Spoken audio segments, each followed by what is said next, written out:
5.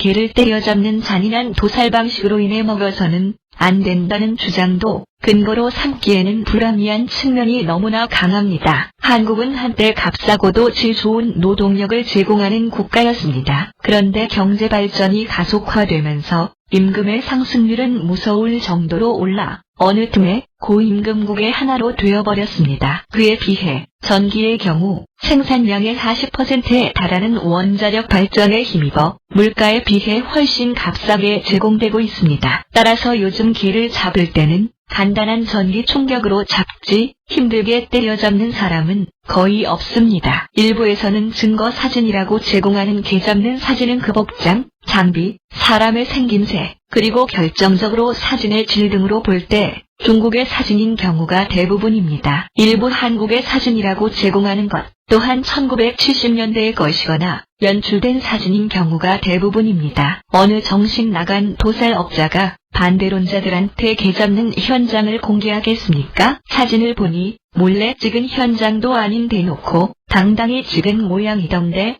누가 한국의 문화를 소개하기 위해 개 잡는 장면을 필름에 담는다고 속이려 할 경우 과연 수가 넘어갈까요? 설사 100번 양보해서 개 잡는 방식이 문제가 된다고 할 경우 그것은 개 잡는 방식을 바꾸면 되는 문제입니다. 역으로 말하면 도살장에서 에어건으로 잔인한 방식으로 소를 죽이고 그 고기를 먹는 것이 잔인하기 때문에 소를 먹어서는 안 된다고 주장하는 것과 똑같은 것입니다. 에어건으로 도살하지 않고 소를 먹으면 되는 것이니까요. 또한 예전에도 개를 때려잡지는 않습니다. 고기를 연하게 한다고 개를 목매달아 죽인 이후에 두들기는 일은 있었어도 산채로 때려서 죽이는 일은 거의 찾기 힘든 일입니다. 목매달아 죽이는 이유는 전문 도살꾼이 아니면 동물을 칼로 죽이기가 만만찮은 일이기 때문입니다. 복날 개 패를 탄다는 말은 죽은 개를 두들기는 장면을 연상시키는 것이지 살아있는 개를 두들기는 것이 아닙니다. 6.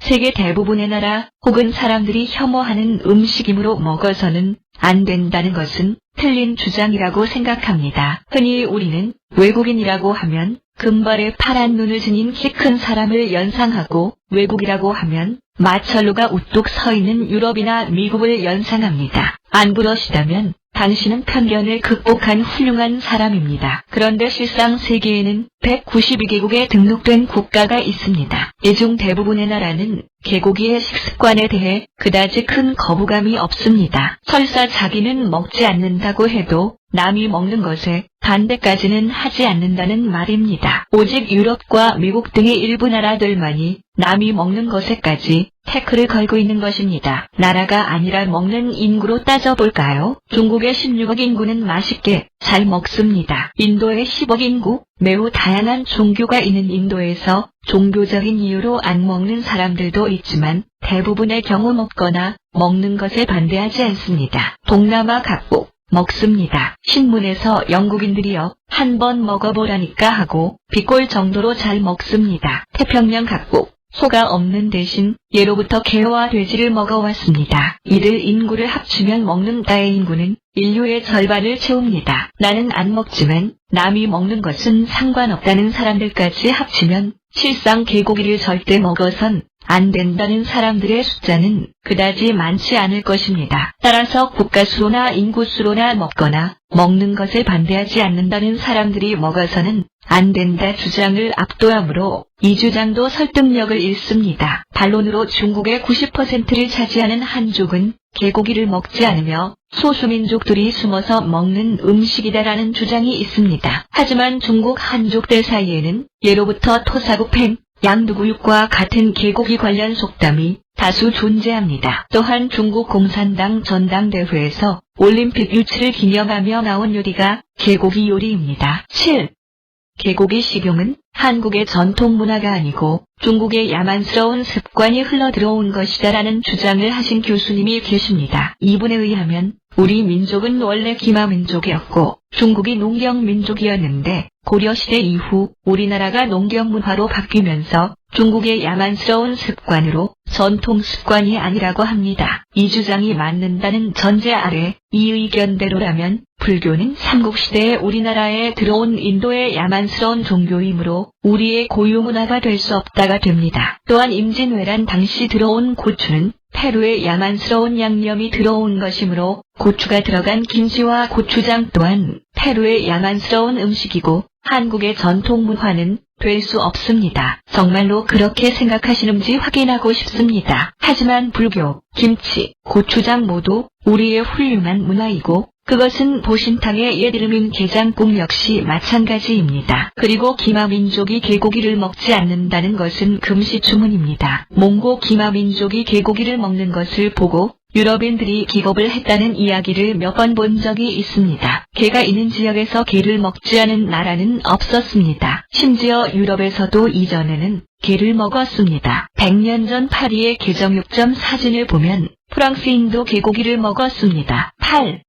개고기를 먹는 국가는 대부분 후진국이고 따라서 개고기를 먹는 것은 후진적인 습관이다에 대한 반박은 아주 간단합니다. 불교를 믿는 국가는 대부분 후진국이고 따라서 불교는 후진적인 종교이다라는 말과 같습니다. 절대로 불교가 후진적인 종교라 생각지 않지만 이 주장에 따르면 그렇게 되어버립니다. 9. 개고기 먹는 게 문화라면 사람 고기 먹는 것도 문화로 인정해야 되겠네요?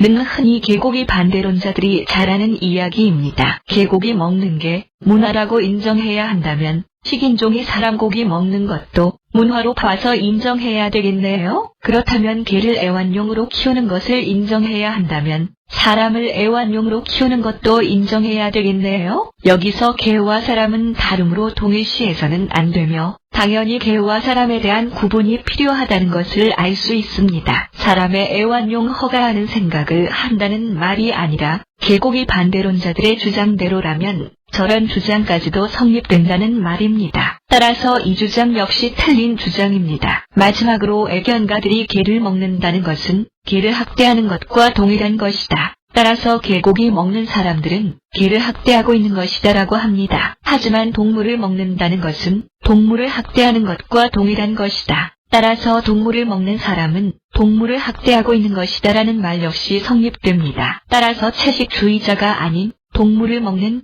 즉 다시 말해 학대하는 사람들은 동물보호협회의 일원이 될 자격이 없습니다. 그러면 동물보호협회 사람들은 모두 채식주의자인가요? 만일 아니라면 그들은 겉으로는 동물을 사랑하자고 말하면서 정작 자신은 동물을 학대하는 셈이 됩니다. 그리고 채식주의자는 식물을 사랑하지 않는 것이 되므로 화초를 기를 자격이 없습니다. 그럴 리가 있겠습니까? 동물을 먹는 것과 동물을 학대하는 것은 다른 것입니다. 따라서 동물보호협회 사람들이 육식을 하더라도 동물을 학대하는 것이 아닙니다. 마찬가지로 개를 먹는 것과 개에 대한 학대는 전혀 별개의 문제입니다. 각종 인해 집단과 단체, 학계와 시민들의 의견을 많이 수렴해서 축가공법 개정안의 타당성을 검토하면 다수의 개고기를 먹는 국민들이 개고기 합법화에 찬성할 것입니다. 동물단체는 갖은 도덕성을 내세워 개고기를 먹는 현실을 외면하려 하고 있고 축산업계는 개고기의 출현으로 소, 돼지, 닭고기의 가격이 폭락할 것을 우려하고 있습니다. 하지만 이들의 주장은 모두 다 근거 없는 허구적인 이론들로서 소수의 가머니설 때문에 개고기를 축산물 가공법으로 관리하는 일을 언제까지고 미룰 수는 없는 일입니다.